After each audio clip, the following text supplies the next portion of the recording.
কলকাতায় ব্যোমকেশকে চেনে না এমন লোক বোধহয় কেউই নেই। তবে কলকাতার বাইরেও যে ব্যোমকেশ একইভাবে প্রসিদ্ধ তা আমি তখন জানতে পারলাম যখন পূর্ববঙ্গের ঢাকা থেকে ব্যোমকেশের জন্য এই কেসটা এলো।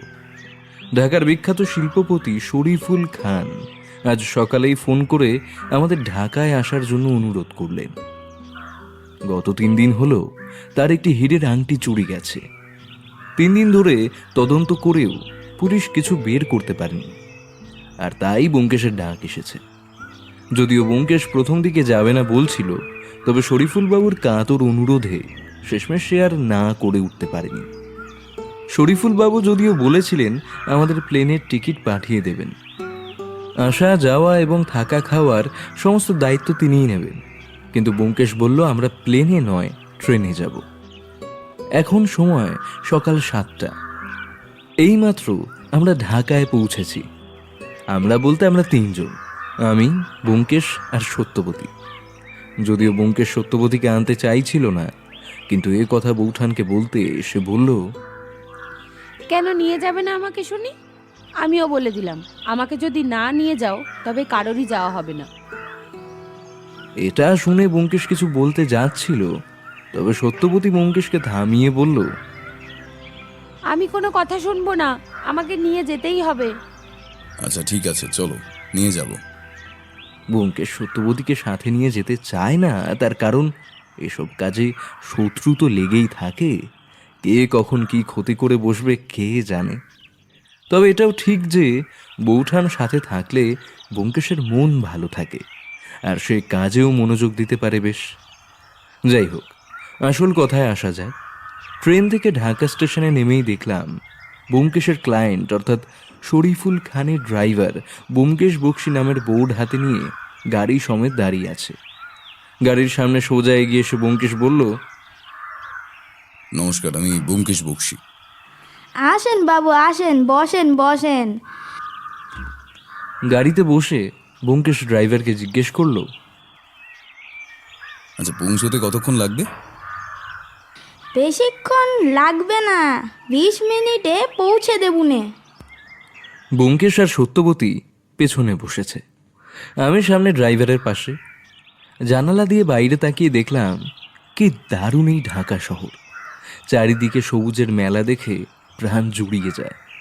রাস্তার দুপাশ দিয়ে বিভিন্ন রকম দোকান সাজানো, খাবার দাবার, জামা কাপড় ইত্যাদির যেন মেলা এই ঢাকা শহর। কত সহজ সরল মানুষ সবাই, সবার কত সহজ সরল জীবন যাপন। তবে এই সহজ সরল মানুষের মধ্যেই 2-1জন এমন আছেন যারা এই সহজ সরল মানুষদের জীবনে বিঘ্নতা ঘটাতেই থাকে।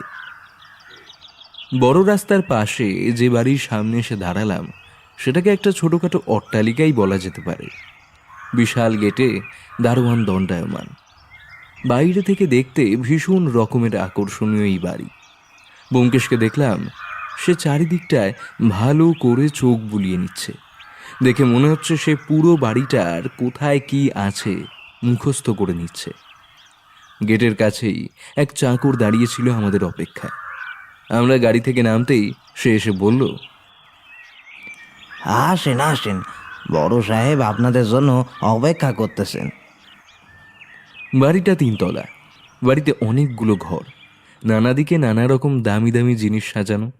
দেখেই বোঝা যায় এবারই এক বিশাল শিল্পপতিরই হবে। দামি দামি সব আসবাব, দেওয়ালে নানা রকম দামি দামি হাতে আঁকা ছবি টাঙানো। এছাড়াও নানা রকম সব এক্সপেন্সিভ জিনিস শোভা পাচ্ছে এই বাড়িতে। সোজা এগিয়ে গিয়ে সিঁড়ি বেয়ে উপরে উঠে বাদিকের একটি ঘরে ঢুকলাম। ঘরে ঢুকতেই যে মানুষটি উঠে দাঁড়িয়ে আমাদের আসসালামু আলাইকুম বললেন, তিনি যে ব্যোমকেশের ক্লায়েন্ট শরীফুল খান তা আমাদের বুঝতে কোনো সমস্যা হয় না। বয়স মোটামুটি 50 হবে হয়তো। মুখে এক ঝাঁক লম্বা দাড়ি, কিন্তু দাড়িটা একটু অদ্ভুত রকমের। পরনে পাজামা পাঞ্জাবি। খান সাহেব একটি সোফার দিকে আঙুল নির্দেশ করে বললেন, বসুন বসুন আপনারা। নমস্কার, আমি ব্যোমকেশ বক্সী। ইনি আমার স্ত্রী, আর উনি আমার বন্ধু অজিত বন্দ্যোপাধ্যায়। ব্যোমকেশ বাবু, অজিত বাবু, আপনাদের নাম অনেক শুনেছি। আপনাদের সাথে দেখা করারও অনেক ইচ্ছে ছিল, তবে সেটা যে এইভাবে পূরণ হবে তা ভাবিনি। আচ্ছা, আপনারা অনেক দূর থেকে এসেছেন, আপনারা একটু বিশ্রাম করুন। আমাকে একটু জরুরি কাজে বেরোতে হচ্ছে। আমি বিকেলে আপনাদের সাথে কথা বলবো। হ্যাঁ হ্যাঁ, সেই ভালো, আমাদেরও সত্যি একটু বিশ্রাম দরকার। এই সিয়াম, তুমি এনাদের ঘর দেখিয়ে দাও। আমাদের দুটো ঘর দেওয়া হলো, একটা ব্যোমকেশ আর সত্যবতীর জন্য, আর অন্যটা আমার জন্য। আমাদের ঘরগুলো দারুণভাবে সাজানো, নরম বিছানা, দামি খাট। এখন একটু ঘুম প্রয়োজন। ঘুম ভাঙলে সত্যবতীর ডাকে। এই যে ঠাকুরপো, ওঠো, খাওয়ার জন্য ডাকছে। খাওয়ার সময় হয়ে গিয়েছে বুঝি? তাড়াতাড়ি আসো তো, তোমার বন্ধু কখন থেকে অপেক্ষা করছে। আমি আবার আমার বরকে বেশিক্ষণ না খাইয়ে রাখতে পারবো না বাপু। আমি হেসে বললাম,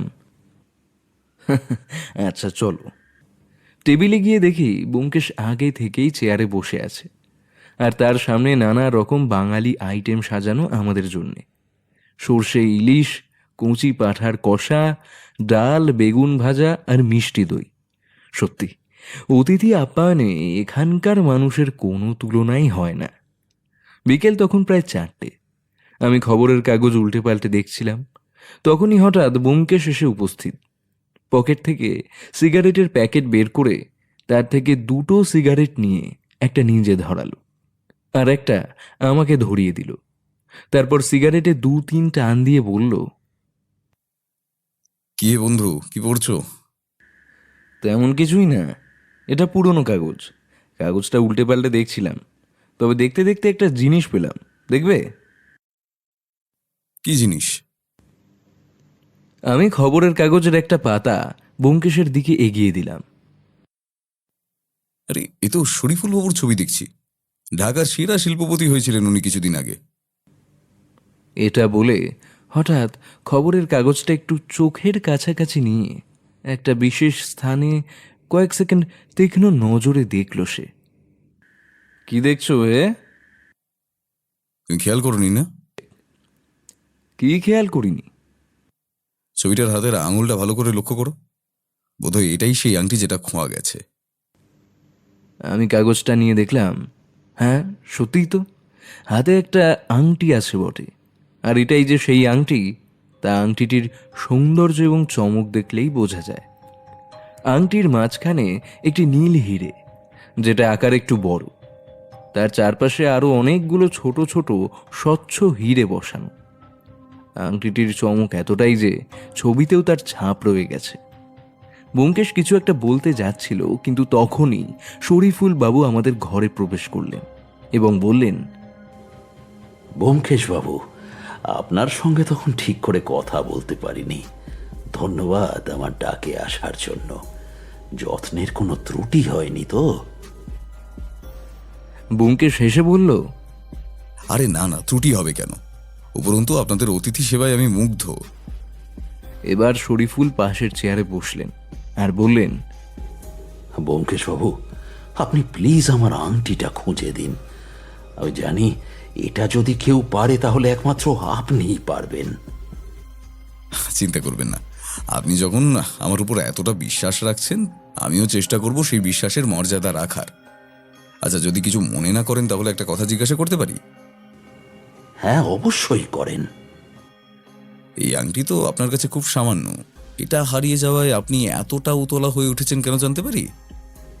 হ্যাঁ, আপনি ঠিকই বলেছেন। দামের দিক থেকে বিচার করলে আংটিটা হয়তো আমার কাছে সামান্যই, তবে এই আংটিটা আমার আব্বা আমায় দিয়ে গেছিলেন, তাই এই আংটিটা আমার আব্বার শেষ স্মৃতি। আর এই আংটিটা আমার কাছে আসার পর থেকেই আমার ব্যবসার উন্নতি হয়েছে বলে আমার মনে হয়, তাই এটা আমার কাছে অমূল্য সম্পদ। I see. আপনি দয়া করে ওটা আমাকে খুঁজে দিন, তাহলে আমার খুব উপকার হয়। বেশ, আপনি চিন্তা করবেন না, আমি আমার যথাসাধ্য চেষ্টা করব আপনার অমূল্য সম্পত্তি খুঁজে বের করে দেওয়ার জন্য। আচ্ছা, এবার আমাকে একটু খুলে বলুন যে আংটিটা কিভাবে হারালো, আই মিন কখন খেয়াল করলেন যে আংটিটা আঙুলে নেই? গত 4 দিন আগে, অর্থাৎ 8ই সেপ্টেম্বর, আমি প্রতিদিনের মতো আমার ফ্যাক্টরিতে যাব বলে বেরোলাম।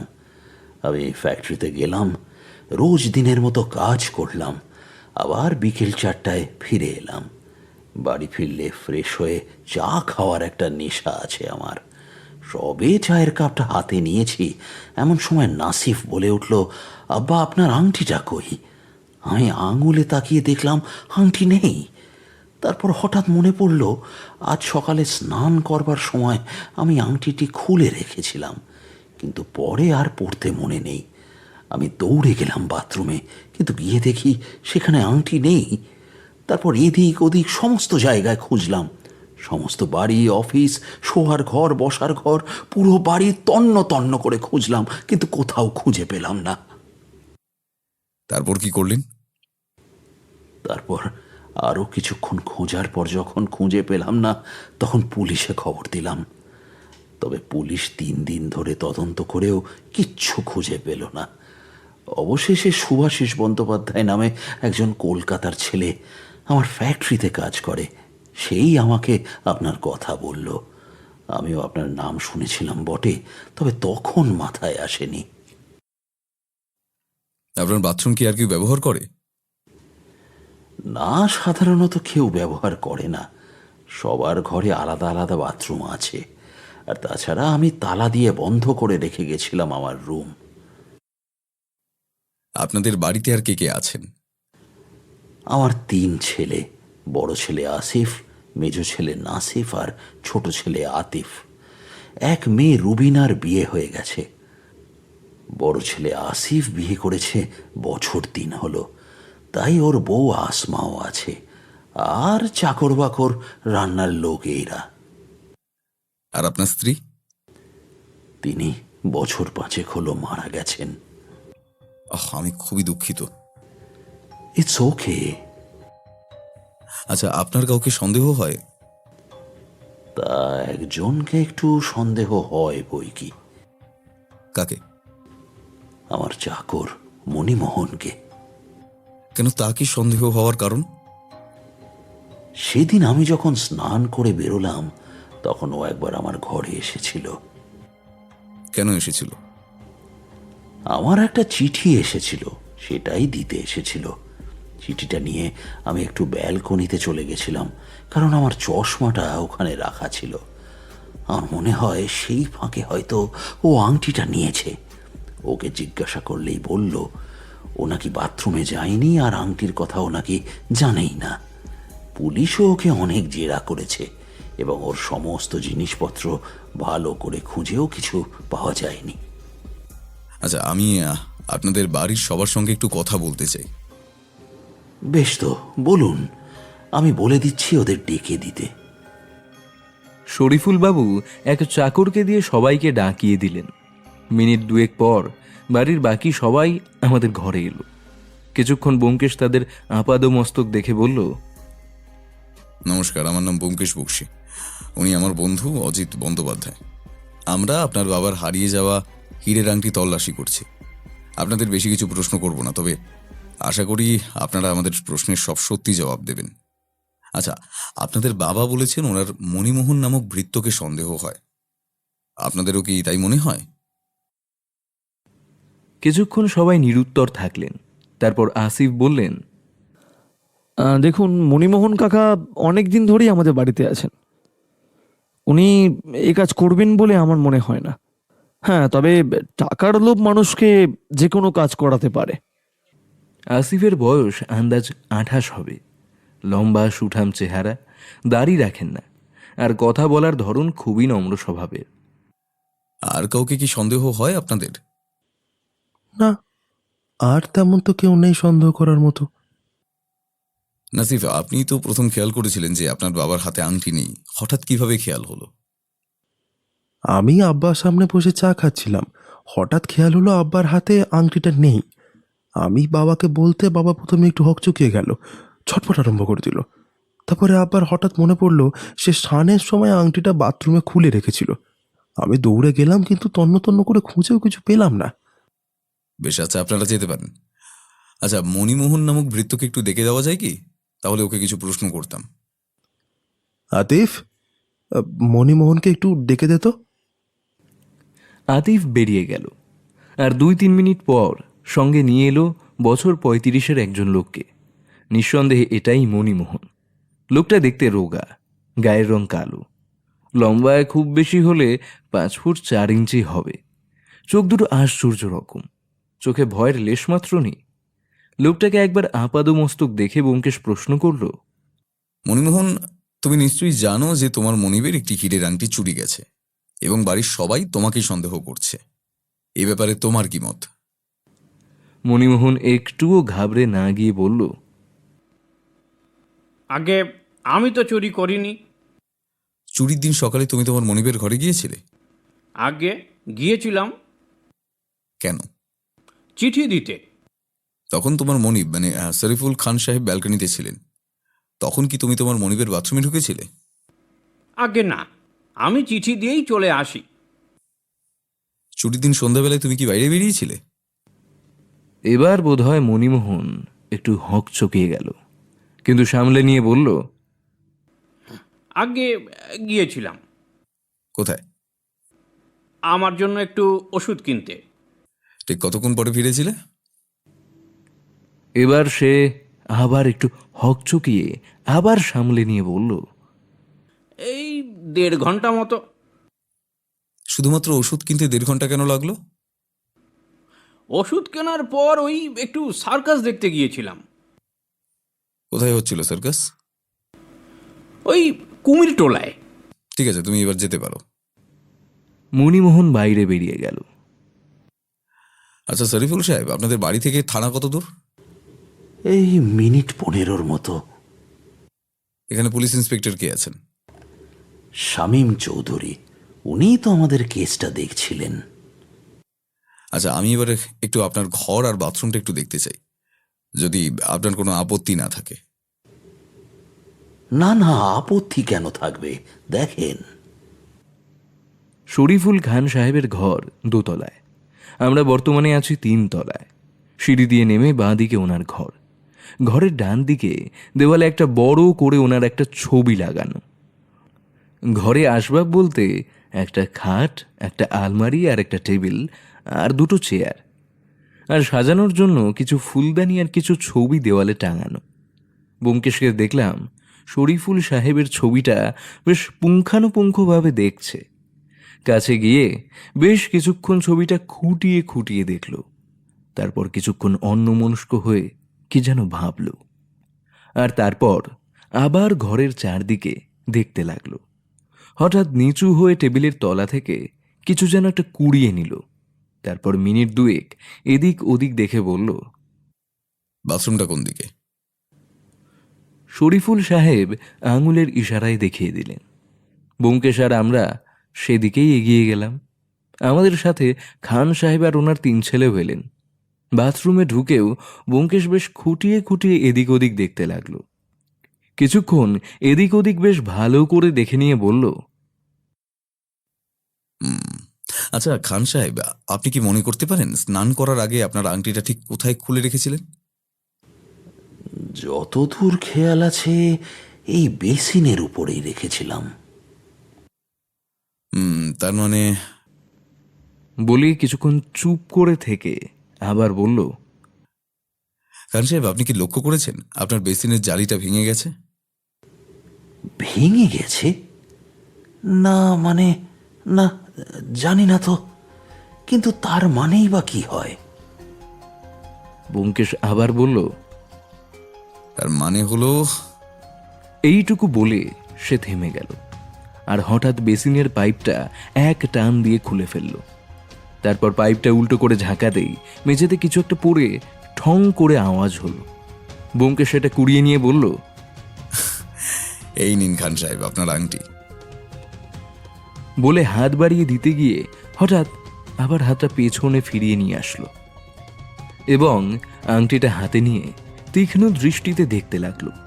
কিন্তু এ কি, আংটিটার গড়ন হুবহু ছবিতে দেখা আংটিটারই মতো, কিন্তু এটা আর ওটার পার্থক্য হলো ওটা ছবিতেই অনেকটা ঝকঝকে লাগছিল, আর এটা তার সামান্যতম নয়। তাছাড়া এটাতে সেই নীল রঙের হিরেটাই বা কোথায়? ব্যোমকেশ বলল, এটা আসল আংটি নয়। আমার মনে হয় এটার উপর কৃত্রিম পালিশ করা এবং রং করা ছিল। বেসিনের পাইপের মধ্যে জল লেগে ওপরের পালিশ আর রং উঠে গেছে। ভালো করে দেখলাম, সত্যিই তো বড় হিরেটার গায়ে সত্যি ঈষৎ নীল রং এখনো লেগে আছে। আংটি ফিরে পাওয়ার খুশিতে সবার মুখে যে হাসির উদয় হয়েছিল তা নিমেষেই মিলিয়ে গেল। সবাই অবাক হয়ে আংটির দিকে তাকিয়ে রইল। কেবল শরীফুল খানের চোখে যেন একটু হতাশা দেখলাম। হতেই পারে উনি হয়তো ভেবেছিলেন আংটিটা পেয়ে গেছেন, কিন্তু এটা যে নকল সেটা জানার পর হতাশা হওয়া তো স্বাভাবিক। ব্যোমকেশ বলল, এই নকল আংটিটা এলো কোথা থেকে খান সাহেব? তা আমি ঠিক জানি না। এটা যদি নকল হয় তাহলে আসল আংটিটা কোথায় গেল? এটা ভেবেই আমার মাথা কাজ করছে না। ব্যোমকেশবাবু, দয়া করে আপনি কিছু করুন, আমার আসল আংটিটা খুঁজে দিন। আমাকে একটু ভাবতে সময় দিন, আশা করি আমি খুঁজে দেব। এই চলো অজিত। সবে মাত্র সন্ধ্যা হয়েছে। ব্যোমকেশ একটি সিগারেট ধরিয়ে চেয়ারে গা এলিয়ে দিয়ে সেটা টানতে লাগলো। আমিও একটা সিগারেট বের করে তাতে 2 টান দিয়ে বললাম,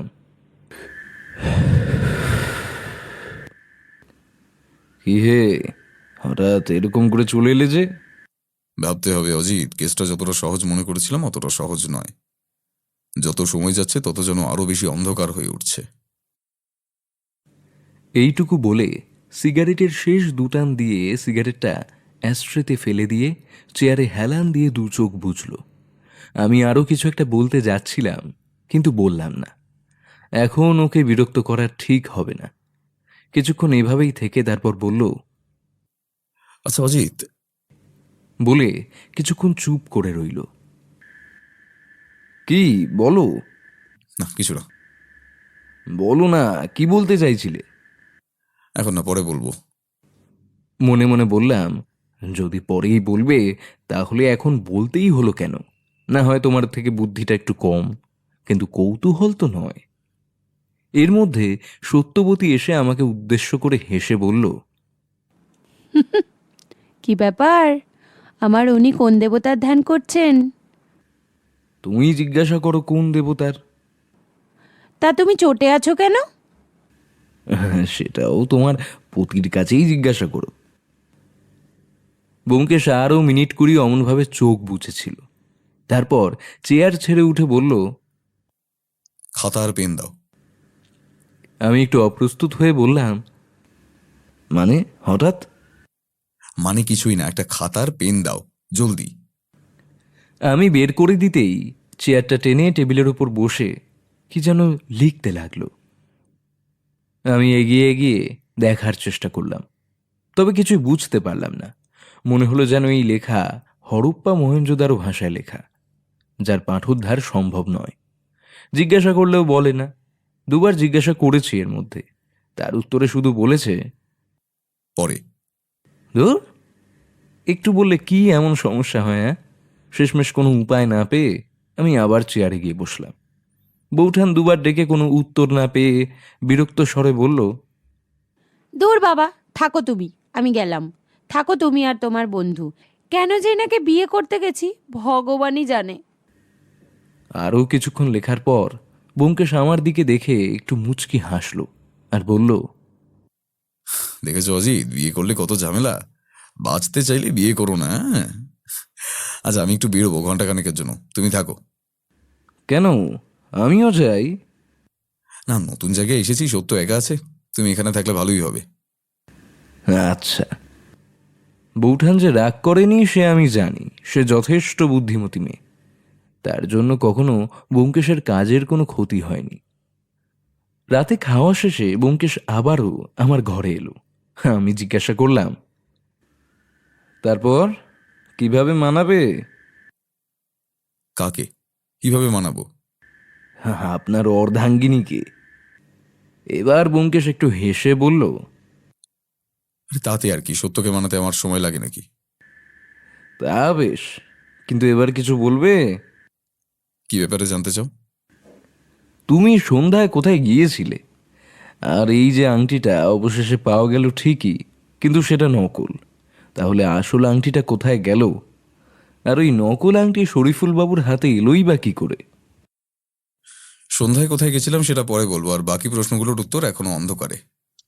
মাথার মধ্যে দু একটা আলোর বাতি জ্বললেও তা যেন অন্ধকারকে মুছে ফেলার জন্য যথেষ্ট নয়। তবে আমরা যদি ঘটনাগুলো পরপর সাজিয়ে নিই তাহলে সেটা হয়: 1, খান সাহেব আমাদের ফোন করে ঢাকায় ডাকলেন। 2, ওনার হাতের আংটি উনি বাথরুমে ভুলে গেলেন, কিন্তু সারাদিন ওনার খেয়ালই হলো না। 3, আংটিটা পরিবর্তন হয়ে গেল কি করে? 4, মণিমোহন কি সত্যি বাথরুমে ঢুকেছিল আর সেই কি আংটিটা বদলে দিয়েছে? হতে পারে, তবে তবে সন্দেহের তালিকায় বাকিদের বাদ দেওয়া যায় না। আর আর কি? আরেকটা সন্দেহ আছে, তবে সেটা বলেই মনে মনে কি যেন ভাবতে লাগলো। কি সন্দেহ? সেটা পরে বলবো। আজ অনেক রাত হলো। হ্যাঁ, কাল বেরোতে হবে। তুমি শুয়ে পড়ো, সত্য অপেক্ষা করছে, আমিও চাই। আরে বলে তো যাও যে কি সন্দেহ করলে।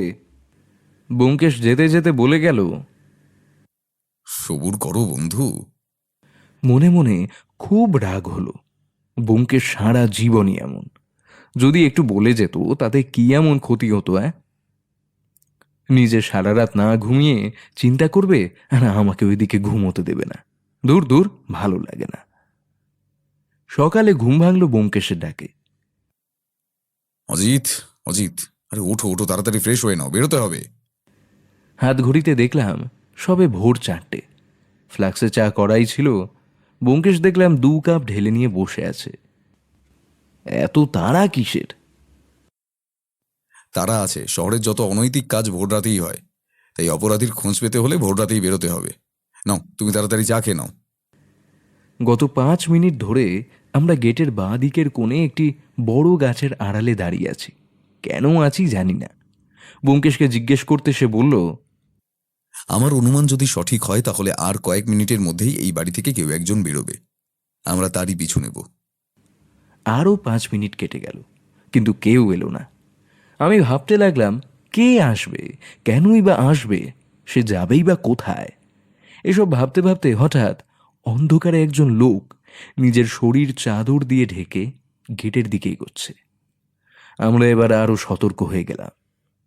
লোকটা বাড়ির বাইরে বেরিয়ে প্রথমে সতর্কভাবে একবার এদিক ওদিক দেখে নিল, তারপর সামনে এগিয়ে আরেকবার চারদিকে চেয়ে দেখে নিল, তারপর পা টিপে টিপে গেটের সামনে এগিয়ে গেল, তারপর ধীরে ধীরে গেট খুলল, তারপর দ্রুত গতিতে বাড়ির বাইরে বেরিয়ে গেল।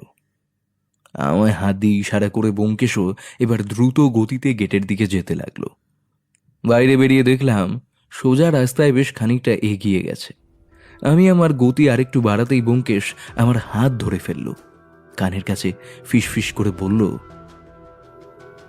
ধীরে হাঁটো, এটুকু দূরত্ব মেনটেন করে চলো। কাছে গিয়ে ধরে ফেললেই তো হয়। না, একদমই না। কোথায় যাচ্ছে সেটা আমাদের দেখতে হবে, চুপি চুপি চলো। সোজা রাস্তায় কিছু দূর এগিয়ে এগিয়ে ডায়ে বায়ে মোড় পড়ছে। রাস্তায় তখনও অন্ধকার। রাস্তার দুপাশের দোকানগুলো এখনো খোলেনি, শুধুমাত্র কয়েকটা চায়ের দোকান ছাড়া। রাস্তায় গাড়ি ঘোড়াও তেমন নেই, শুধু মাঝে মাঝে কয়েকটা সবজি বোঝাই করা গাড়ি চলে যাচ্ছে। পিছু নিতে নিতে কত দূর এগিয়ে এসেছি তা খেয়াল করিনি। আরও কিছু দূর এগিয়ে একটা পুরো বাড়ির সামনে এসে এবার লোকটা থামল। বাড়িটা প্রায় ভগ্ন অবস্থায় আছে। চারিদিকে নানা রকম গাছপালা আর ঝোপ জন্মেছে, তাই এই জায়গাটা আরো বেশি অন্ধকার। লোকটা বাড়িটার মধ্যে ঢুকলো। ব্যোমকেশ হঠাৎ কানের কাছে এসে বলল, অজিত, তুমি বাড়ি ফিরে যাও। কেন? তুমি কি করবে এখন? আমার কাজ আছে, তুমি ফিরে যাও। কিন্তু তোমাকে এখানে একা রেখে? তোমার বাড়ি থাকা প্রয়োজন আছে। যদি এখানে কোনো রকম অসুবিধা হয় তাহলে বাড়িতে সত্যবতীর সমস্যা হতে পারে, তাই যত দ্রুত সম্ভব তুমি বাড়ি ফিরে যাও। কোনো সমস্যা হলেও বিচলিত হওয়ার দরকার নেই। আমি ইন্সপেক্টর শামীম চৌধুরীকে বলে রেখেছি, যদি কোনো সমস্যা হয় ওনার পুলিশ টিম তোমাদের সাহায্যের জন্য তৈরি আছেন। তুমি চিনতে পারবে তো? বিলক্ষণ পারবো। আমি আর বেশি দেরি করলাম না, দ্রুত গতিতে রওনা দিলাম বাড়ির দিকে। আসার সময় রাস্তার আশেপাশে দোকানগুলো দেখে রেখেছিলাম, তাই বাড়ি চিনতে অসুবিধা হবে না আমি বোধ করি। তবে আমাকে দ্রুত যেতে হবে। ব্যোমকেশ আগেই বলে দিয়েছিল বাড়িতে ঢুকে আমি যেন একদম সাধারণ বিহেভ করি, কেউ যেন কোনো ক্রমে জানতে না পারে যে আমরা এক্ষুনি কি করে এলাম। আমি বাড়ি ঢুকেই সিঁড়ি দিয়ে উপরে উঠতে যাব এমন সময় শরীফুল খান সাহেব এসে জিজ্ঞাসা করলেন, আরে অজিত বাবু, এত সকাল সকাল কোথা থেকে ফিরলেন?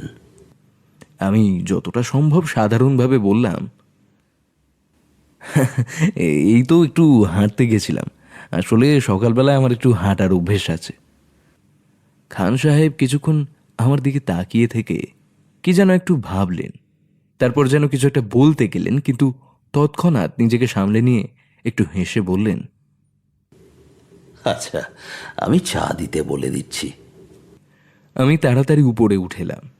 ভাগ্যিস ব্যোমকেশের কথা জিজ্ঞাসা করেনি, জিজ্ঞেস করলে কি যে উত্তর দিতাম তাই ভেবে পাচ্ছিলাম না। আমি ঘরে ঢুকতেই দেখি বৌঠান বসে আছে। আমাকে দেখেই বলল, তোমরা সকাল সকাল কোথায় গেছিলে আমাকে কিছু না জানিয়ে? সত্যের সন্ধানে। তা তোমার বন্ধুটি কই? সে আসছে একটু পরেই। তোমরা কি কিছু সত্য খুঁজে পেলে? সেটা তো একমাত্র আপনার পতি কোথায় জানে। জবাবে সত্যবতীও একটু হেসে বলল, তা যা বলেছ, উনি যে কি করে তা উনি ছাড়া কেউই জানেন না। সত্যবতী চলে গেল। আমি চেয়ারে শরীর এলিয়ে দিয়ে ভাবতে লাগলাম আজকের ঘটে যাওয়া সব ঘটনাগুলো। ব্যোমকেশ কিসের বিপদের কথা বলছিল? চাদর গায়ে ওই লোকটাই বা কে? ওই পোড়ো বাড়িতে কেন গেল? ব্যোমকেশ কি তাহলে বুঝে ফেলেছে, নাকি এখনো চেষ্টা চলছে? চুরিতে বাড়ির কেউ জড়িত? তাই যদি হয় তবে কে জড়িত? এমন তো নয় যে চোর আংটি চুরি করে ওই বাড়িতেই লুকিয়ে রেখেছে। হতে পারে, আবার নাও হতে পারে। এসবের উত্তর একমাত্র ব্যোমকেশ স্বয়ং দিতে পারবে। এসব ভাবতে ভাবতে হঠাৎ বুকটা কেঁপে উঠল। আচ্ছা, ব্যোমকেশের কোনো রকম বিপদ হবে না তো? আমি কি ওকে ওখানে একা রেখে সে ভুল করলাম? আমার মন মানছে না। কতক্ষণে ব্যোমকেশ আসবে কে জানে। এসব ভাবতে ভাবতে কখন ঘুমিয়ে পড়েছি কে জানে। ঘুম ভাঙল ব্যোমকেশের ডাকে। অজিত, এই অজিত, এই অবেলায় ঘুমোচ্ছ কেন? আমি তাড়াতাড়ি উঠে পড়লাম। আচ্ছা, কোনো রকম সমস্যা হয়নি তো? কেউ কিছু বোঝেনি তো? না, কেউ কিছু বুঝতে পারেনি। কিন্তু তুমি কোথায় গেছিলে? কে ওই চাদর জোড়ানো লোকটা, আর ওখানেই বা কেন গেছিল সে? তুমি কি কিছু আন্দাজ করতে পেরেছো? তা একটু আর তো পেরেছি বই কি, তবে অন্ধকার এখনো পুরোপুরি কাটেনি। এখনো তদন্ত অনেকটাই বাকি আছে। তুমি কি চিনতে পেরেছো যে বাড়িতে কে আছে? একজন লোক আছে ওখানে, তবে সে যে কে, কেনই বা ওখানে আছে তা জানতে পারিনি। লোকটার মুখ দেখতে পেলাম না। চেষ্টা করলে হয়তো আজই জানতে পারতাম যে ওখানে কে বা কারা আছেন, কিন্তু তা করতে গেলে আংটি চোরকে হয়তো আর পাওয়া যেত না। তাহলে এখন কি করবে? আপাতত কিছুই করব না, এখন একটু ভাববো। তারপর 10টা বাজলে শরীফুল খান সাহেবের ফ্যাক্টরিতে যাব। তুমি তৈরি থেকো, হ্যাঁ? এটা বলেই টেবিলের উপর থেকে নিজের সেই মহেঞ্জোদারোর ভাষায় লেখা খাতাটি দেখতে লাগলো। আর কিছুক্ষণ পর কলম দিয়ে খাতায় একটু দাগ দিতে দিতে বলল, তারপর আবার গভীর মনে কি যেন চিন্তা ভাবনা করতে লাগলো। ব্যোমকেশ এক গভীর চিন্তায় মগ্ন। চোখ বুজে ভেবে চলেছে আকাশ পাতাল। কি কি ভাবছে কে জানে। আমিও অনেকবার এটা নিয়ে ভেবে দেখার চেষ্টা করেছি, কিন্তু এটা এতটাই জটিল যে মাথার উপর দিয়ে যাচ্ছে। আসতে পারি কি? আরে আসুন আসুন, বসুন। এইবার ব্যোমকেশ চোখ খুলে তাকিয়েছে। বেশ বুঝতে পারছি সামনের চেয়ারে বসে থাকা শরীফুল খান সাহেবকে ব্যোমকেশ আপাদ মস্তক দেখছে, যদিও সেটা তার চোখ দেখে বোঝা যায় না। অন্তত খান সাহেব নিজে বুঝতে পারবেন না তা আমি নিশ্চিত। আমিও আগে বুঝতাম না, এখন ওর সঙ্গে থেকে থেকে বুঝে গেছি। সে খুব ধীর গতিতে চোখের ওঠানামা করে, যাতে সামনের মানুষ যাকে সে দেখছে সে নিজেও বুঝতে না পারে। কয়েক সেকেন্ড দেখে নিয়েই ব্যোমকেশ বলল, হ্যাঁ বলুন খান সাহেব, আপনার কি সাহায্য করতে পারি? কিছু কি পেলেন ব্যোমকেশবাবু? না, এখনো তেমন কিছু পেলাম না। এটা শুনে শরীফুল খানের মুখে কেমন যেন একটা চাপা হাসি লক্ষ্য করলাম। দেখলাম সেটা ব্যোমকেশেরও দৃষ্টি এড়ায়নি। উনি কি ব্যোমকেশকে তাচ্ছিল্য করলেন? নইলে হাসবেন কেন? তাহলে আমার আংটিটা? আশা করছি পেয়ে যাবেন। আচ্ছা খান সাহেব, আমরা আপনার ফ্যাক্টরিটা একটু দেখতে চাই। আংটি চুরির সাথে ফ্যাক্টরি সম্পর্কিত নাকি? হতেই পারে, অস্বাভাবিক তো নয়। আচ্ছা, আপনারা তৈরি হয়ে নিন, আমি একটু পরেই বেরোবো। আপনারা আমার গাড়িতে করেই যাবেন। ব্যাপারটা ঠিক কেমন হলো আমি নিজেই বুঝে উঠতে পারলাম না। উনি ব্যোমকেশকে ডাকলেন, ডেকে এখন আবার তাচ্ছিল্য করে অপমান করছেন।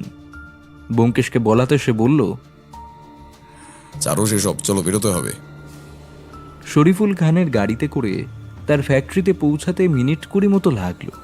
বিশাল ফ্যাক্টরি। এই এলাকায় এর থেকে বড় ফ্যাক্টরি আর আছে বলে আমার মনে হয় না। ফ্যাক্টরিতে প্রায় 100-র উপরে ওয়ার্কার কাজ করছে। চারিদিকে নানা রকম মেশিন, সর্বদা যান্ত্রিক কোলাহলে মাতিয়ে রেখেছে জায়গাটাকে। চলুন অফিসে গিয়ে বসি। আমি চারিদিকটা একটু ঘুরে দেখতে চাইছিলাম।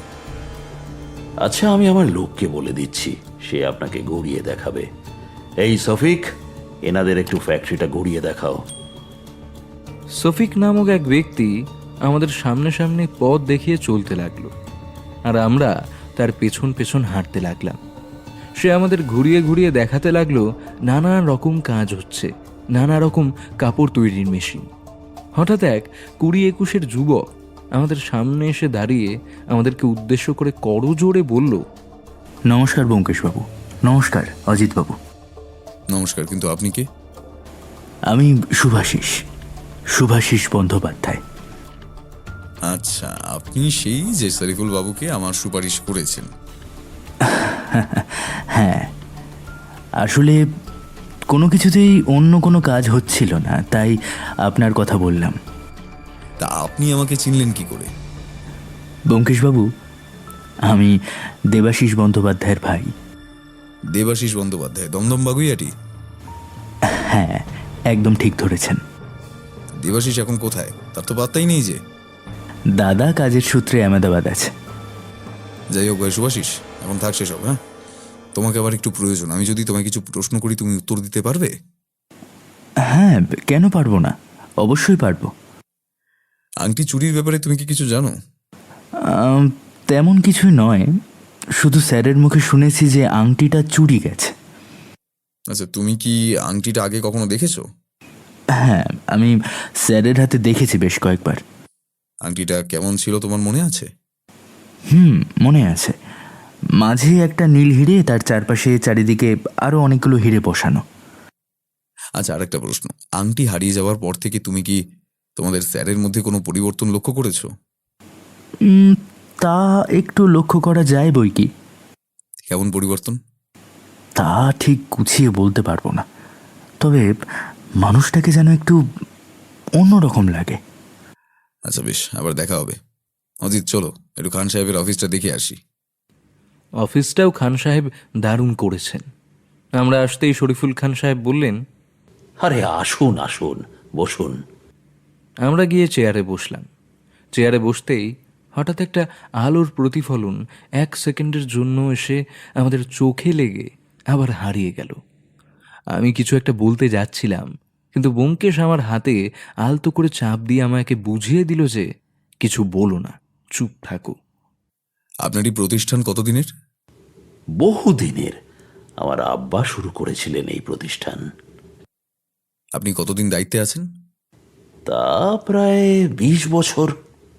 আচ্ছা বেশ। তা আপনি কি কিছু পেলেন? অনেক কিছুই, আশা করি খুব শীঘ্রই আংটিটা পেয়ে যাব। আমরা বাড়ি ফিরেছি কিছুক্ষণ হলো। দুপুরের খাওয়া শেষে আমি ব্যোমকেশকে বললাম, আচ্ছা তুমি শরীফুল খানের হাত ঘড়িটা লক্ষ্য করেছো? হ্যাঁ, অদ্ভুত রকমের, আকারে অনেকটা বড়, প্রস্থে বেশ খানিকটা মোটা। এমন ঘড়ি আমি কখনো দেখিনি। আচ্ছা তুমি কি সত্যিই কিছু পাওনি? পেয়েছি তো অবশ্যই, তবে আর একটু প্রমাণের দরকার। সব থেকে ভালো হয় যদি হাতে নাতে ধরতে পারি, তবে হাতে নাতে ধরতে গেলে হাতে নাতে ধরতে গেলে কি? ব্যোমকেশ আর কিছু বলল না। আমি বুঝলাম আর বলবেও না। তবে কিছুক্ষণ চুপ করে থাকার পর বলল, আজ বিকেলে একটু থানায় যেতে হবে। থানায় কেন? একটা কাজ আছে, পুলিশের সাহায্যে প্রয়োজন হবে। আচ্ছা, আমাদের কোনো রকম বিপদ তো আসছে না? আসতেই পারে, সতর্ক থাকতে হবে অজিত। তবে চিন্তা করো না, আমি থাকতে তোমাদের ভয় কিসের? আচ্ছা অজিত, কাগজ কলম বের করো তো। আমার ব্যাগে সবসময় কাগজ কলম থাকে। ব্যোমকেশের সহকারী হিসেবে কথা, এসব টুকটাক জিনিস থাকা আবশ্যক। কাগজ কলম বের করে বললাম, এই নাও। তার উত্তরে ব্যোমকেশ বলল, আমাকে দিতে হবে না, তুমি লেখো। আমি বলছি তুমি লেখো। হারিয়ে যাওয়া আংটি নকল। বাড়ি থেকে কেউ চাদর মুড়ি দিয়ে অতি ভোরে কোনো এক পোড়ো বাড়িতে যায়। শরীফুল খানের অদ্ভুত হাতঘড়ি। লিখেছ? হ্যাঁ। আচ্ছা আরও লেখো। হাতের জোড়া অংশ, আপাত আলোক রশ্মি, নকল মুখ, নকল দাড়ি। খাতায় লিখলাম ঠিকই, কিন্তু দ্বিতীয়বার ব্যোমকেশ যে আবোল তাবোল কি বলে গেল তা আমি কিছুই বুঝতে পারলাম না। যদিও আমি আবোল তাবোল বলছি ঠিকই, তবে এর যে গভীর এক অর্থ আছে তা ব্যোমকেশ নিশ্চয়ই জানে। ওই দাও দেখি কাগজটা। এই নাও। আমি কাগজটা ব্যোমকেশের দিকে এগিয়ে দিলাম। সে কাগজটা নিয়ে প্রথমে একবার কয়েক সেকেন্ড দেখে নিল, তারপর ভাঁজ করে পকেটে পুরে নিল। তখনই বৌঠান একটা ফ্লাস্কে করে চা নিয়ে এলো, আর সাথে 3টে কাপ। ব্যোমকেশের পাশের চেয়ারে এসে বসে আমাদের উদ্দেশ্য করে বলল, তোমরা চা খাবে তো? বিলক্ষণ খাবো, চা ছাড়া আর আছে কি? সত্যবতী 2 কাপ চা ঢেলে বলল, তোমরা খাও, আমি একটু আসি। ব্যোমকেশ চায়ের কাপ হাতে তুলে নিয়ে এক চুমুক দিয়ে আবার সামনের টেবিলে রেখে দিল। এবার পকেট থেকে সিগারেটের প্যাকেট বের করে আমার দিকে ছুঁড়ে দিয়ে বলল, ধরাও। আমি প্যাকেট থেকে 2টো সিগারেট বের করে তাতে আগুন দিয়ে একটা ব্যোমকেশকে দিলাম এবং অন্যটা নিজের কাছে রাখলাম। ব্যোমকেশ বেশ কিছুক্ষণ সিগারেটে টান দিল, তারপর বলল, আচ্ছা অজিত, তোমার কি মনে হয় কে চুরি করেছে? এই রে, আমার সব মাথার উপর দিয়ে যাচ্ছে।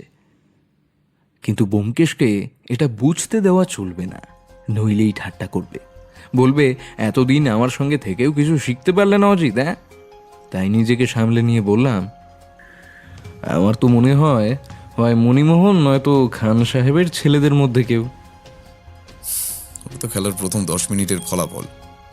এখন খেলা এক্সট্রা টাইমে চলছে। এখনকার ফলাফল অন্যরকম অজিত। কেমন? না মানে ঠিক বুঝলাম না। প্রথমে ওদের উপর সন্দেহ হয়েছিল বটে, যদিও সন্দেহের চোখ থেকে ওদের সরানো যায় না এখনো। তবে এখন আরো কিছু নতুন রাস্তাও খুলেছে। এইটুকু বলে সে আবার সিগারেটে 2-3 টান দিল, আর তারপর বিড়বিড় করে বলল যা আমি আধো আধো শুনতে পেলাম। একটু পর থানায় সকালের ব্যবস্থা। শুধুমাত্র এইটুকু ছাড়া আমি আর কিছুই বুঝতে পারলাম না। কি বলছো? কিছুই তো বুঝতে পারলাম না। আশা করি খুব তাড়াতাড়ি বুঝিয়ে দিতে পারবো। আচ্ছা চলো, এবার বেরোতে হবে। তাড়াতাড়ি তৈরি হয়ে নাও, আমি এক্ষুনি আসছি। সত্যর সাথে একটু কথা বলেই আসছি। হ্যাঁ। ব্যোমকেশ আগে একবার থানায় গিয়েছিল।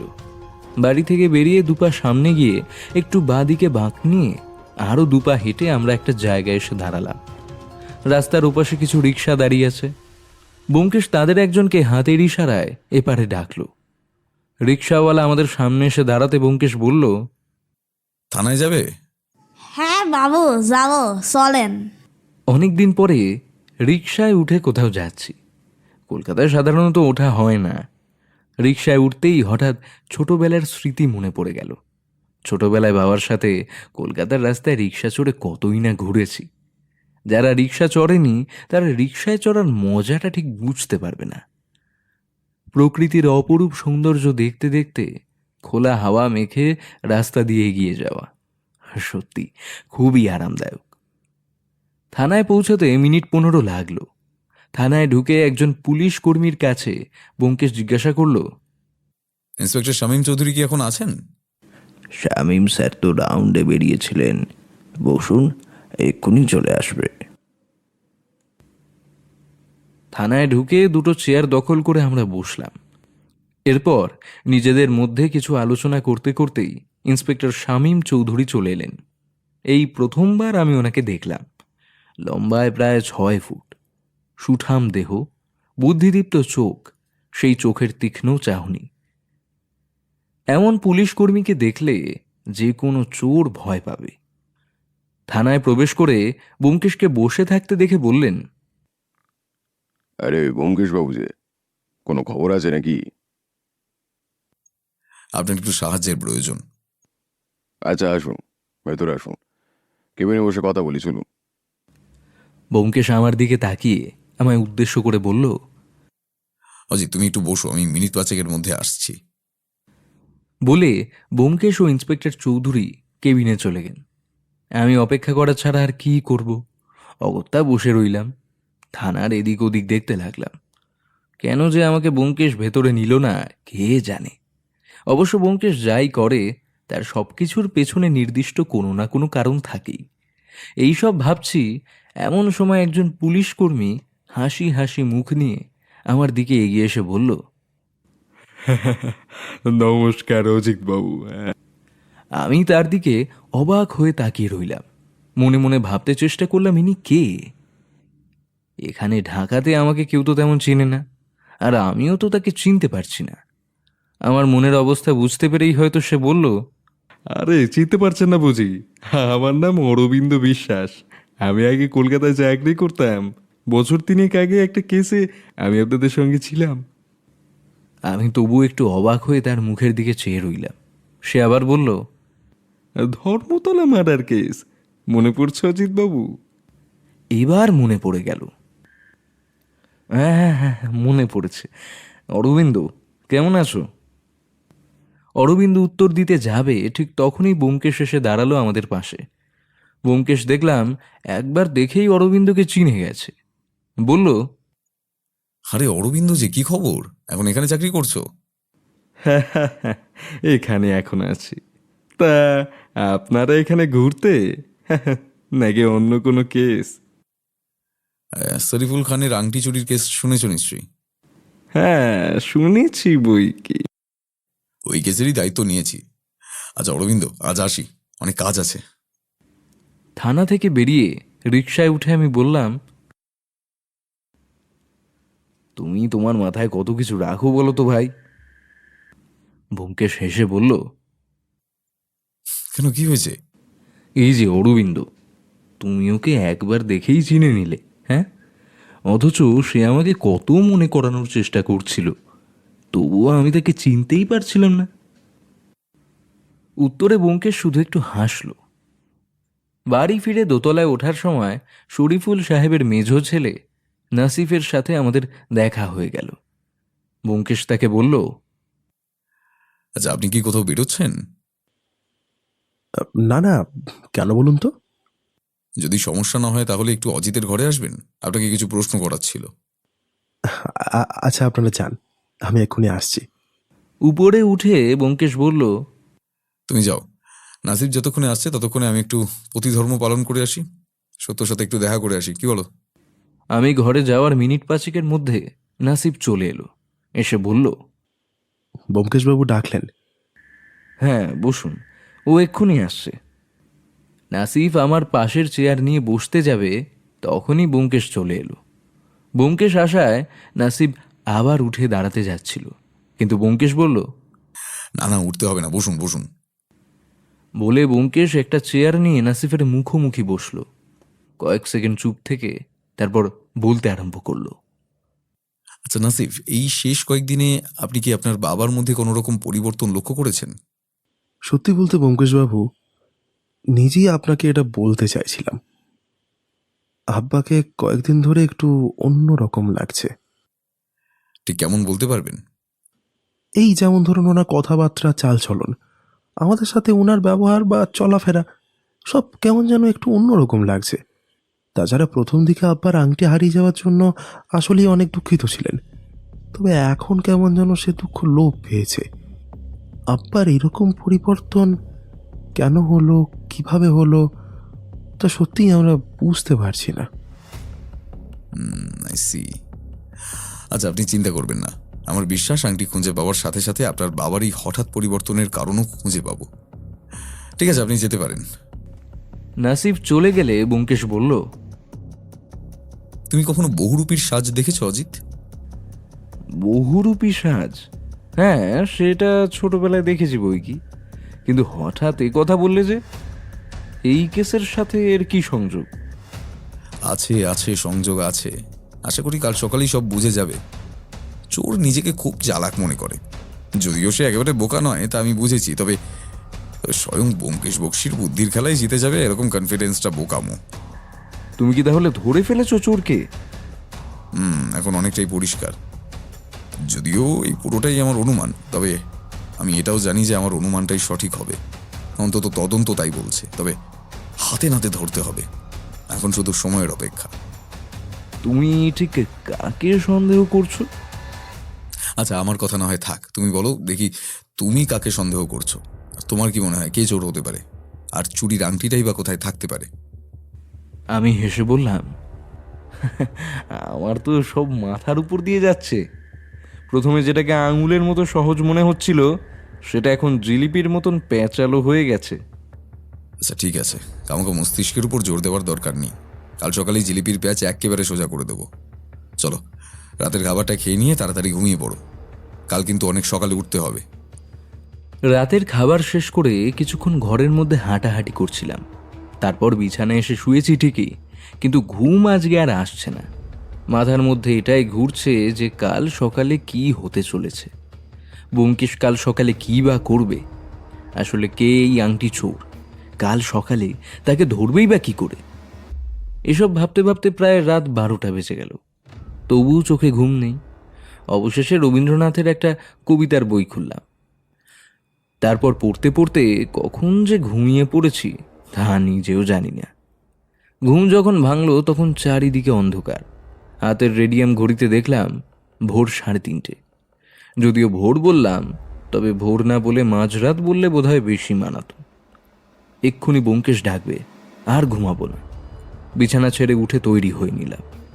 ঠিক তখনই চুপি চুপি পা টিপে টিপে ব্যোমকেশ এলো। বেশ, উঠে গেছো দেখছি, চলো তাড়াতাড়ি চলো, সে এক্ষুনি বেরোবে। ঘর থেকে বেরিয়ে ব্যোমকেশ সতর্কভাবে চারিদিকটা দেখে নিল। আমরা যে তার পিছু নিচ্ছি তা তাকে বা তাদেরকে কোনোভাবেই বুঝতে দেওয়া যাবে না, বুঝতে দিলেই সব খেলা মাটি। চারিদিকটা দেখে নিয়ে ব্যোমকেশ ফিস ফিস করে কানের কাছে বলল, আসো।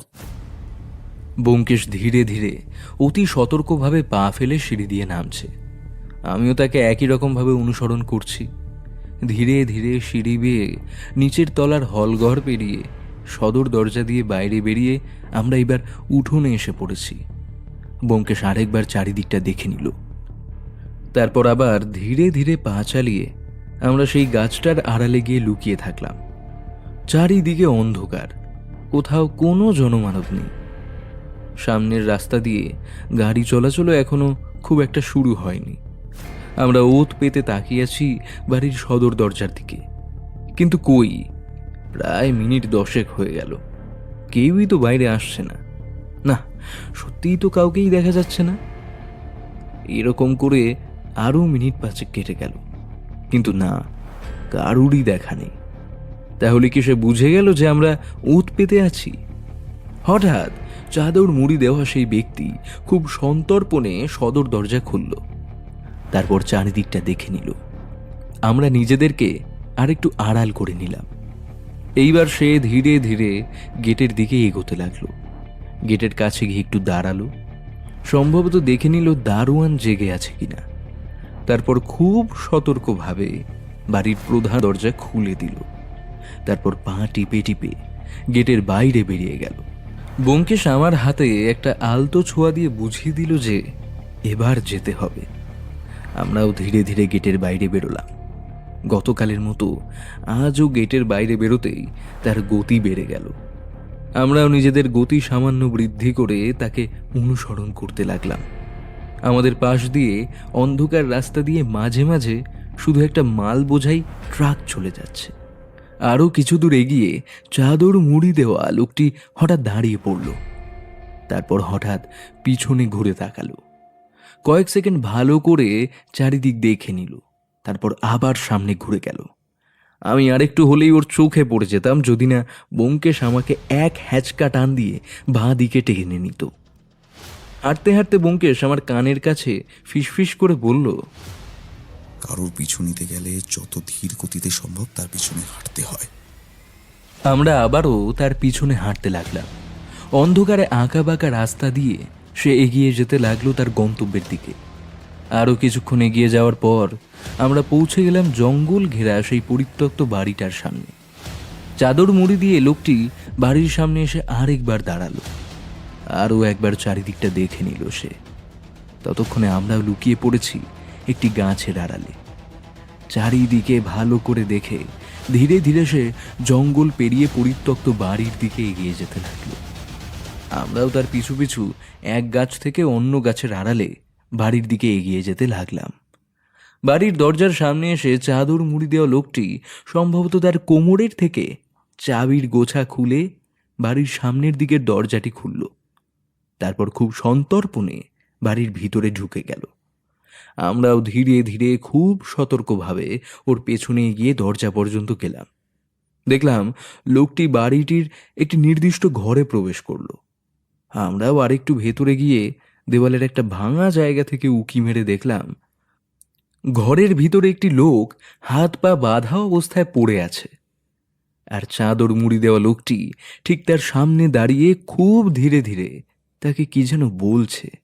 এরপর চাদর মুড়ি দেওয়া লোকটি নিজের ঝোলা থেকে কয়েকটা কাগজ আর একটা কলম বের করে বেঁধে রাখা লোকটিকে কিছু বোঝানোর চেষ্টা করছে, এবং বন্দি থাকা লোকটি তার কথা কিছুতেই মানতে চাইছে না। এক পর্যায়ে চাদর মুড়ি দেওয়া লোকটি তার ঝোলা থেকে একটা পিস্তল বের করে বন্দি লোকটির দিকে উঁচিয়ে ধরল এবং এবার একটু চেঁচিয়ে বলল, ভালোই ভালোই সই করে দিন, নইলে স্যার বলেছে আজকেই আপনাকে শেষ করে দিতে। এবার লোকটি বন্দুকের নল উঁচিয়ে বন্দুকের ঘোড়ায় যেই হাত দিতে যাবে, তখনই দেখলাম হঠাৎ ব্যোমকেশ বাঘের মতো ছুটে গিয়ে বন্দুক উঁচিয়ে থাকা লোকটিকে এক ঘুষিতে মাটিতে ফেলে দিল, আর তার হাত থেকে পিস্তলটা ছুটে কিছুটা দূরে মাটিতে পড়ল। তখনই আমি দৌড়ে গিয়ে পিস্তলটা তুলে নিলাম, আর ব্যোমকেশ মাটিতে গড়িয়ে পড়া লোকটির শরীর থেকে এক টান দিয়ে চাদরটা খুলে নিল। তার মুখ দেখা মাত্র আমার মুখ থেকে একটা শব্দ বেরিয়ে এলো, মণিমোহন। বেটা মণিমোহন, তোর খেলা এবার শেষ। ব্যোমকেশ গতকাল থানায় গিয়ে আগে পুলিশকে সব জানিয়ে রেখেছিল, ফলে 4 জন পুলিশের লোক আর ইন্সপেক্টর শামীম চৌধুরী আগে থেকেই বাড়ির চারপাশে পাহারা দিচ্ছিল। ইতিমধ্যে তারাও বাড়ির ভেতরে উপস্থিত হয়েছে। ইন্সপেক্টর শামীম চৌধুরী, এই নিন আসামি। শামীম চৌধুরী এসে মণিমোহনের কলার ধরে কষিয়ে এক থাপ্পড় মারলেন। ওরকম একজন বলবান পুলিশের হাতে থাপ্পড় খেয়ে মণিমোহন একদম ভ্যাবাচাকা খেয়ে গেল। তারপর কেঁদে কেঁদে বলতে লাগলো, বাবু, আমার ক্ষমা করে দিন, আমি ওই টাকার লোভে কাজ করেছি, আমায় ক্ষমা করে দিন। ব্যোমকেশ সেদিকে কোনো ভ্রুক্ষেপ না করে এবার বন্দি লোকটির দিকে ফিরে তাকালো। তারপর একে একে তার হাত পায়ের বাঁধন খুলে দিল। আমি অবাক হয়ে ভাবতে লাগলাম, ইনি কে? মণিমোহন কেনই বা এনাকে এখানে বেঁধে রেখেছে? মণিমোহন কার কথাই বা বেঁধে রেখেছিল? উদ্দেশ্যটাই বা কি? এসব ভাবছি ঠিক তখনই ব্যোমকেশ বন্দি লোকটির মুখের বাঁধন খুলে দিল এবং তার হাত ধরে উঠিয়ে নিয়ে বলল, অরুণ শরীফুল সাহেব, আপনার আর কোনো ভয় নেই। আমি অবাক হয়ে লোকটিকে দেখতে লাগলাম। ব্যোমকেশ বলে কি, এটা যদি শরীফুল খান হন তাহলে বাড়িতে যিনি আছেন তিনি কে? ইন্সপেক্টর শামীম চৌধুরীর দিকে লক্ষ্য করলাম, তিনিও আমার মতন একই রকম জিজ্ঞাসু দৃষ্টিতে তাকিয়ে আছেন। এর মধ্যে বন্দি লোকটি উঠে দাঁড়িয়ে বললেন, ব্যোমকেশবাবু, আপনি এসেছেন? আপনি জানেন, আমি প্রায় আশা ছেড়ে দিয়েছিলাম, কিন্তু একটা ছোট্ট আশা আমার ছিল যে ঢাকা শহরে আপনি উপস্থিত আছেন। আমি জানতাম আপনি কিছু একটা করবেন। ইন্সপেক্টর শামীম চৌধুরী বললেন, তা কেসটা ঠিক কি ব্যোমকেশবাবু? কিছু তো বুঝলাম না। ইনি কিভাবে শরীফুল খান হবেন? একটু ভালো করে লক্ষ্য করুন তো, এনার মুখে যদি লম্বা দাড়ি আর মাথার ছোট ছোট চুলের জায়গায় যদি বড় বড় কোকড়ানো চুল থাকতো তাহলে উনি কেমন দেখতে হতেন? সত্যিই তো, এতক্ষণ লক্ষ্য করিনি। চুল আর দাড়ি নেই বলে বুঝতেও পারিনি, কিন্তু সত্যিই যদি ওনার মুখে দাড়ি আর মাথায় কোকড়া কোকড়া চুল থাকতো তাহলে ওনাকে শরীফুল খান হিসেবে চিনতে ভুল হতো না। কিন্তু এইটা কিভাবে সম্ভব? সেটা পরে বোঝাবো। আপনি তাড়াতাড়ি খান সাহেবের বাড়ি গিয়ে ওই নকল শরীফুল খানকে অ্যারেস্ট করুন। অজিত, তুমি ওদের সাথে যাও। আর তুমি? আমি আর খান সাহেব একটু পরে যাচ্ছি, আমাদের একটু কাজ আছে। পুলিশের গাড়ি করে বাড়ি ফিরতে খুব বেশি সময় লাগলো না। নকল শরীফুল খান তখন হল রুমে বসে পেপার পড়ছিলেন। পুলিশের লোক তাকে চারিদিক থেকে ঘিরে নিল। পুলিশের এমন কর্মকাণ্ডে বাড়ি শুদ্ধ সবাই হকচকিয়ে গেল। শামীম চৌধুরীর বন্দুকের নল এখন নকল শরীফুল খানের দিকে দিক নির্দেশ করছে। নাসিফ আমার কাছে এসে জিজ্ঞাসা করল, কি হয়েছে অজিতবাবু? আব্বা কি করেছে? আমি কিছু উত্তর দেওয়ার আগেই ইন্সপেক্টর শামীম চৌধুরী বললেন, আপনারা দয়া করে সব সরে যান, পুলিশের কাছে বাধা দেবেন না। এখনই ব্যোমকেশবাবু আসলেই সব জানতে পারবেন। ব্যোমকেশ এলো আরও 15 মিনিট পরে। সাথে আছেন আসল শরীফুল খান এবং আরও একজন লোক। ব্যোমকেশের সাথে শরীফুল খানকে দেখে তার ছেলেরা ঠিক চিনতে পারল, আর তাই সবাই একবার নকল শরীফুল খান একবার আসল শরীফুল খানের দিকে দেখতে লাগলো। এবার আসিফ এসে বলল, এটা কেমন কনফিউশন ব্যোমকেশবাবু? আমরা তো কিছু বুঝতেই পারছি না। বুঝিয়ে দিচ্ছি। বলেই নকল শরীফুল খানের দিকে এগিয়ে গিয়ে এক টানে তার লম্বা দাড়িটা খুলে নিল। তারপর মুখের ডান দিক থেকে নকল আঁচিলটাও খুলে নিল। এবার শরীফুল খান সাহেবের 3 ছেলের মুখ থেকে বেরিয়ে এলো একটাই নাম, হ্যাঁ, আরিফুল খান, সম্পর্কে শরীফুল খানের চাচাতো ভাই। শরীফুল খানের ফ্যাক্টরিতে কাজ করেন। দেখতে অনেকটা আপনাদের বাবা শরীফুল খানের মতো, চেহারায় বেশ মিল। আর সেই সুযোগটাই কাজে লাগিয়েছে আরিফুল খান। দাড়ি লাগিয়ে, আঁচিল লাগিয়ে, মেকআপ করে শরীফুল খান সেজে বসে আছেন আপনাদেরই বাড়িতে। কিছুদিন আগে ফ্যাক্টরিতে খান সাহেবের জলের মধ্যে ঘুমের ওষুধ মিশিয়ে আরিফুল বাবু খান সাহেবের আংটি চুরি করেন। পরে খান সাহেবের ঘুম ভাঙলেও তিনি নেশার ঘরে থাকেন, তাই আঙুলে যে আংটি নেই তা তিনি খেয়ালই করেননি। রাতে খান সাহেব বাড়ি ফেরার সময় আরিফুল তাকে কিডন্যাপ করে ওই পরিত্যক্ত বাড়িতে বন্দি করে রাখে এবং নিজে শরীফুল খান সেজে বাড়িতে চলে আসে। আর এসেই একটা প্ল্যান করে নেন। প্ল্যান অনুযায়ী একই রকম দেখতে একটা নকল আংটি বেসিনের পাইপের মধ্যে ফেলে দেন। পুলিশে খবর দেন আর তারপর আমাকে ডাক পাঠান। উনি ভেবেছিলেন ওনার বেসিনের পাইপে ঢুকিয়ে রাখা আংটি আমি খুব সহজে খুঁজে দেব। আমি ভাববো কেস সলভ, আর ওনার প্ল্যানও সাকসেসফুল হয়ে যাবে। মণিমোহনকে সন্দেহ করা, পুলিশকে খবর দেওয়া, আমাকে ডেকে পাঠানো সবই ওনার প্ল্যানের অংশ, যাতে উনি আপনাদের সবাইকে বুঝিয়ে দিতে পারে হারানো আংটি পাওয়া গেছে। তাহলেই সব ঝামেলায় শেষ। উনি বিনা বাধায় ওনার কাজ সম্পন্ন করতে পারবেন, কিন্তু বিপত্তি বাধে একটানা 2 দিন জলের মধ্যে থাকায় আংটিটির রং যায় উঠে। কি আরিফুল বাবু, ঠিক বলছি তো? আরিফুল উপর নিচে মাথা নেড়ে সায় দিল যে ব্যোমকেশ সব ঠিক বলছে। শামীম সাহেব, এই যে আপনার আসামি, আপনি নিয়ে যেতে পারেন। ইন্সপেক্টর শামীম চৌধুরী মণিমোহন আর আরিফুলকে নিয়ে থানার দিকে রওনা দিলেন। শরীফুল খান বললেন, ধন্য আপনি ব্যোমকেশবাবু, অসংখ্য ধন্যবাদ আপনাকে। আপনি খেয়ে দিয়ে একটু বিশ্রাম করুন। বিকেলে কিন্তু আমাদের আপনার তদন্ত কাহিনী শোনাতে হবে। অবশ্যই। আচ্ছা, এই নিন আপনার আসল আংটি। বিকেলে শরীফুল খান এবং তার 3 ছেলে এসে উপস্থিত। সাথে এক চাকরকে দিয়ে সবার জন্য চা আনালেন। ব্যোমকেশ চায়ের কাপ তুলে নিয়ে এক চুমুক দিয়ে আবার সামনে রেখে দিল। তারপর সিগারেটের প্যাকেট বের করে তার থেকে 3টে সিগারেট নিয়ে একটা আমাকে, অন্যটা শরীফুল খানকে অফার করে তৃতীয়টা নিজে ধরাল এবং কিছুক্ষণ সিগারেটের সুখ টান দিয়ে বলতে আরম্ভ করলো, আমি যখন প্রথম আপনাদের বাড়িতে আসি তখন আমি কেসটা সাধারণভাবেই ভাবার চেষ্টা করেছিলাম, কিন্তু আমার প্রথম খটকা লাগে যখন আমি আপনার ঘরের বিলের তলা থেকে একটি মেকআপ স্টুডিওর কার্ড কুড়িয়ে পাই। মেকআপ স্টুডিওর কার্ড আপনার কাছে কি করছে? দ্বিতীয় খটকা লাগে যখন দেখি হীরের আংটিটা হঠাৎ করে নকল হয়ে গেল। আমি ভাবতে লাগলাম এমনটা কিভাবে সম্ভব। সেদিনই আমি অজিতের রুমে একটি পুরনো খবরের কাগজ পাই। যেটাতে আপনার একটি ছবি বেরিয়েছিল। আমি লক্ষ্য করে দেখি ওই ছবিতে আপনার হাতে আংটিটা ছিল, তাই আংটিটা কেমন আমি আগে থেকেই জানতাম। কিন্তু ওই ছবিটি ভালো করে লক্ষ্য করে দেখলাম আপনার বাঁ হাতের দুটো আঙুল নিচের দিকে একটু জোড়া লাগানো। কি ঠিক বলছি তো? শরীফুল খান উপর নিচে মাথা নেড়ে জবাব দিলেন। হ্যাঁ। ব্যোমকেশ আবার বলতে শুরু করলো। কিন্তু পরে যখন আমি ওই বহুরূপী শরীফুল খানের বাঁ হাত লক্ষ্য করলাম, তখন দেখলাম ওনার আঙুলে কোনো জোড়া পর্দা নেই। বেশ অবাক লাগলো। এত সবের পরেও তার উপরে সন্দেহ করতে পারিনি। কিন্তু যখন আপনার ফ্যাক্টরির অফিসে গেলাম এবং গিয়ে কেবিনে প্রবেশ করলাম, তখন হঠাৎ একটা আলোক রশ্মি আমাদের চোখে এসে লাগলো। সেটাতে আরো একটা খটকা লাগলো। তারপরে আমি আপনার ফ্যাক্টরির স্টাফদের সঙ্গে কথা বলে জানতে পারলাম আপনার এক ভাই আরিফুল এই ফ্যাক্টরিতে কাজ করে। তাকে আবার আপনার মতোই দেখতে, এবং সে নাকি এখন ছুটিতে আছে। মেকআপ স্টুডিওর কার্ড, হাতে জোড়া আঙুল, এইসব যেন তখন মিলে যেতে লাগলো। আমার কেন যেন মনে হতে লাগলো যে যেই শরীফুল খানকে আমি দেখছি তিনি আসল নয়, বহুরূপী। বাড়ি এসে আমি আপনার ছেলের সঙ্গে কথা বলি এবং জানতে পারলাম যে তার কাছে তার বাবার আচরণ যেন কেমন অন্যরকম লাগছে। আমার বিশ্বাস আরো পোক্ত হলো। উনি আপনারই মতো দেখতে, একটু মেকআপ করলে আপনার মতন রূপ নিতে পারে ঠিকই, কিন্তু আচরণগত পার্থক্য থেকেই যায়। নতুন বিছানায় ঘুমোতে আমার প্রথম একটু প্রবলেম হয়, তাই প্রথম রাতে ভোরবেলায় আমার ঘুম ভেঙে গেছে। আমি জানলার ধারে এসে দাঁড়িয়েছি, হঠাৎ দেখি একটি লোক চুপি চুপি চাদর মুড়ি দিয়ে বাড়ির বাইরে বেরোচ্ছে।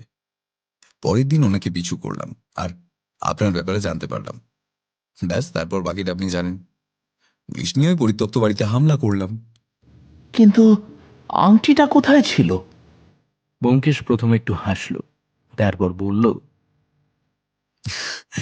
আরিফুলের নকল দাড়ির মধ্যে।